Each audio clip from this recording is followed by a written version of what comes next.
Assalamu alaikum wa rahmatullahi wa barakatuh. A'udhu billahi minash shaitanir rajim. Bismillahirrahmanirrahim. La communauté islamique Ahmadiyya croit que Hadrat Mirza Ghulam Ahmad alayhi salam est le Messie promis des derniers temps selon les prophéties islamiques et bibliques.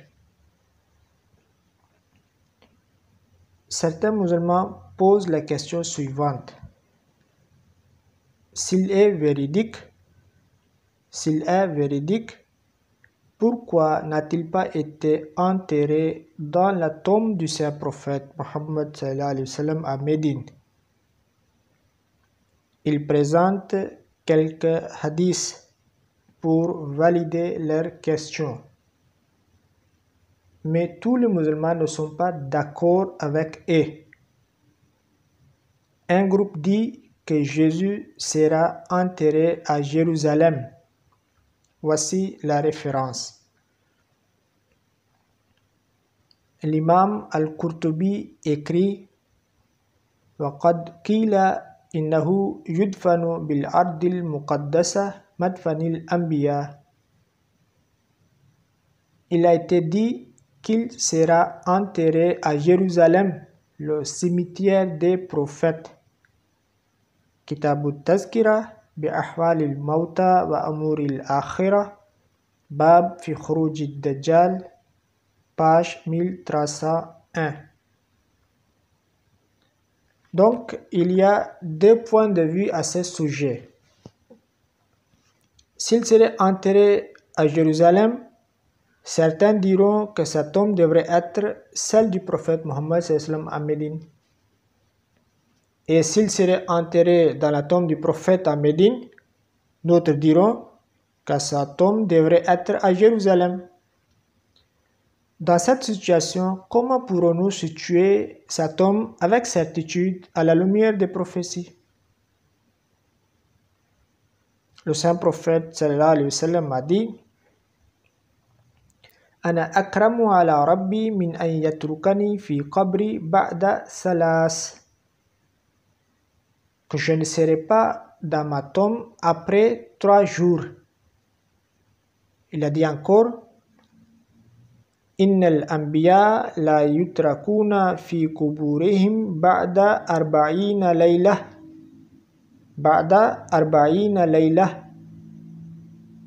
Que les prophètes ne restent pas dans leur tombe après 40 jours. Fathul Bari, l'Ibn Hajar, Bab Qawlillahi Ta'ala Vazkur fil Kitab Maryam, volume 6, page 487. Je dis à ceux qui prennent littéralement ces hadiths que le prophète n'est plus dans sa tombe selon ces hadiths. Même si vous enterrez Isa alayhi salam dans la tombe du prophète Mohammed sallallahu alayhi wa sallam, vous ne pourrez pas remplir la condition du hadith qui dit Yudfano ma'i fi kabri, que Isa sera enterré dans sa tombe avec lui.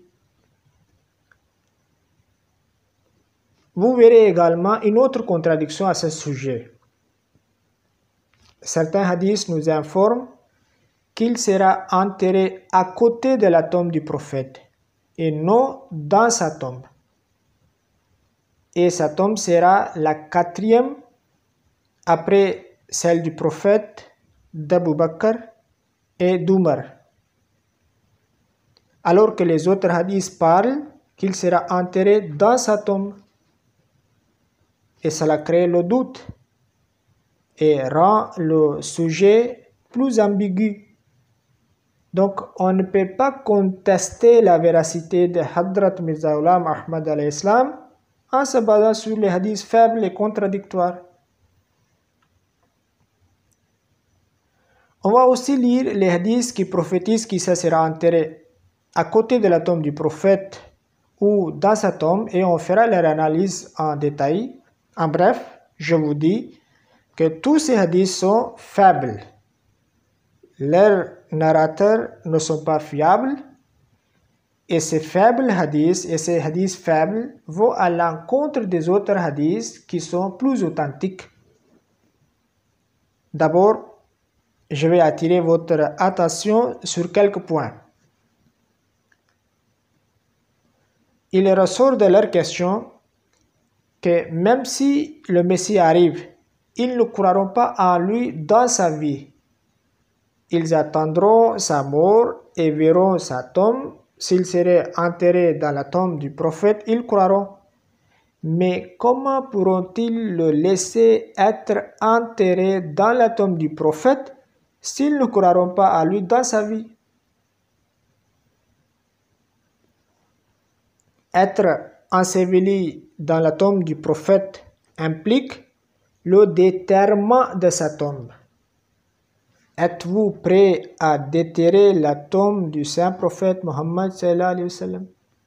Êtes-vous prêt à déterrer sa tombe pour y mettre le corps d'un prophète israélite? C'est Allah qui ressuscitera tout le monde et déterrera la tombe de chacun au jour du jugement. Le saint prophète sallallahu alayhi wa sallam explique une de ses qualités comme suit: wa awwalu man yanshakku anhul qabr. Qu'au jour du jugement, il sera le premier à être ressuscité. Muslim Kitab al-Fadail Bab Tafdil Nabiyina ala Jamil Khalaiq. Sunan Abi Dawud Kitab al-Sunnah Bab fi Takhir Bain al-Anbiya. Si Jésus serait dans sa tombe, il serait aussi le premier à être ressuscité. Donc, il y a quelle différence entre lui et Jésus? Maintenant, je vous présente un à un les hadiths selon lesquels Isa, Jésus, sera enterré dans la tombe du prophète Mohammed sallallahu alayhi wa sallam et on fait leur analyse. Voici le premier hadith. Saïd bin al-Musayyab dit: Inna qubur as-salasa fi suffati bayti Aisha wa hunaka mawdi'u qabrin yudfanu fihi Isa alayhi salam. Il y a 3 tombes dans la maison d'Aïcha radiyallahu ta'ala anha. Il y a 3 tombes. Et il y a la place d'une autre tombe dans laquelle Isa sera enterré. L'imam Ibn Hajar écrit: وفي أخبار المدينة من وجه ضعيف عن سعيد بن المسيب. Que les propos de Saïd bin al-Musayyab sont faibles et manquent de crédibilité. Fathul Bari, Qissatul Bay'a, volume 7, page 66. Ces propos sont aussi à l'encontre du rêve de Hazrat Aïcha radiyallahu ta'ala anha. Je vous le présenterai plus tard. Mais rappelons également que c'est la parole de Saïd bin al-Musayyab et non celle du saint prophète Mohammed sallallahu alayhi wa sallam. Maintenant, le deuxième hadith. حدثنا محمد بن أحمد الترمذي قال حدثنا بكر بن عبد الوهاب قال حدثنا عبد الله بن نافع عن عثمان بن الضحاك عن محمد بن يوسف بن عبد الله بن سلام عن أبيه عن جده قال يدفن عيسى عليه السلام مع رسول الله صلى الله عليه وسلم وصاحبيه فيكون قبره الرابع. Abdullah bin Salam raconte qu'Isa sera enterré avec le prophète et avec ses 2 compagnons, c'est-à-dire Abu Bakr et Umar, ridwanullahi alayhim ajma'in, et sa tombe sera la 4e. Al-Mu'jam al-Kabir li Tabrani, Babul Ayn, Muhammad bin Abdullah bin Salam an Abih. Albani dit Mawquf Da'if. Albani dit Mawquf Da'if. C'est un hadith Mawquf et Da'if. Silsilatul Ahadith al-Da'ifa al-Mujallad, le volume 14, le numéro 6962. Je vais vous expliquer le hadith mawqouf et le hadith daïf. Je commence par le hadith mawqouf. Le hadith mawqouf est un hadith qui est affilié à un compagnon du Saint-Prophète sallam et non au Saint-Prophète sallam. Et selon les savants, la parole d'un compagnon n'est pas à chaque occasion un argument. Le hadith en question est la parole de Abdullah bin Salam, radiallahu ta'ala anhu, un compagnon du Saint-Prophète sallam. Et que pensent les experts de hadith à propos de Abdullah bin Salam? Voici ce que dit Allama Abdul Aziz à propos de lui en expliquant les catégories du hadith marfou. يشترط ألا يكون الصحابي ممن يأخذ عن الإسرائيليات كعبد الله بن سلام وسلمان الفارسي وعبد الله بن عمرو العاص فإنه وجد في وقعة اليرموك كتبا قديمة فكان يحدث بأعجائبها وربما قال له أصحابه حدثنا عن رسول الله صلى الله عليه وسلم ولا تحدثنا عن الصحيفة. Voici la traduction. Il y a une condition que le compagnon ne doit pas être parmi ceux qui racontent des Israélites, c'est-à-dire qui racontent de la source juive et chrétienne. Par exemple, Abdullah bin Salam, Salman al-Farsi et Abdullah bin Amr bin al-As. Cette dernière avait trouvé au cours de la bataille de Yarmouk les anciens manuscrits et l'ont rencontré. Ses compagnons lui dirent probablement: rencontre-nous de l'envoyé de Dieu et ne nous raconte pas du manuscrit. Qasrun Nabi sallallahu alayhi wa sallam, page 36 et 37. Hazrat Abdullah bin Salam était un juif. Il a accepté l'islam à l'époque du Saint-Prophète sallallahu alayhi wa sallam. Ce hadith fait partie des traditions israélites, c'est-à-dire ce hadith est d'origine juive et chrétienne. Voici la preuve. Abdullah bin Salam dit: Maktubun fit Tawrati sifatu Muhammad wa Isa ibn Maryam yudfan ma'ah. La Torah mentionne une des attributs de Muhammad sallallahu alayhi wa sallam qui sera enterré avec lui. Sunan at-Tirmidhi, Abwabul Manaqib, Bab fi Fadl an-Nabi sallallahu alayhi wa sallam. Maintenant, je vous explique le hadith daïf.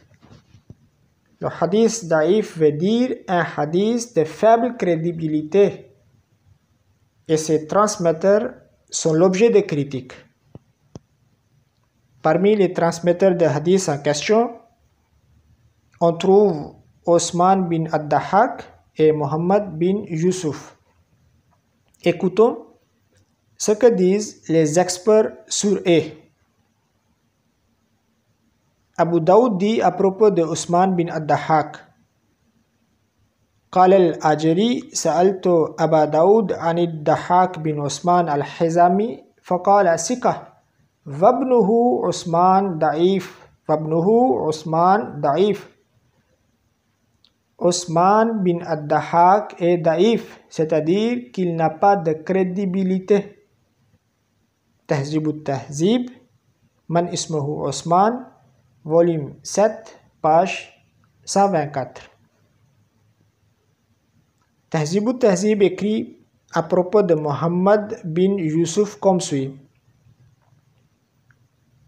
Zakarahu ibn Habban fi Sikate kultu wa zakara lahu al-Bukhari hadithan wa qala la yutaba alayhi wa la yasih. Ibn Habban le compte parmi les Sika, c'est-à-dire parmi les fiables. Imam Bukhari cite de lui dans son tarikh un hadith et dit qu'il n'est pas fiable. Tahzib al-Tahzib, volume 9, Harful Mim, Muhammad Ma'al Ya at-Tahtaniya fil Aba, page 534. En effet, personne ne considère Muhammad bin Yusuf parmi les hommes crédibles à l'exception d'Ibn Hibban. C'est la raison pour laquelle Bukhari, après avoir mentionné son hadith, Imam Bukhari, après avoir mentionné son hadith, donne son jugement sur lui qu'il n'est pas fiable. Voici la référence de Bukhari. Il dit وقال لي الحزامي حدثنا محمد بن صدقة سمع عثمان بن الضحاك بن عثمان أخبرني محمد بن يوسف بن عبد الله بن سلام عن أبيه عن جده لا يدفنن عيسى بن مريم مع النبي صلى الله عليه وسلم في بيته قال محمد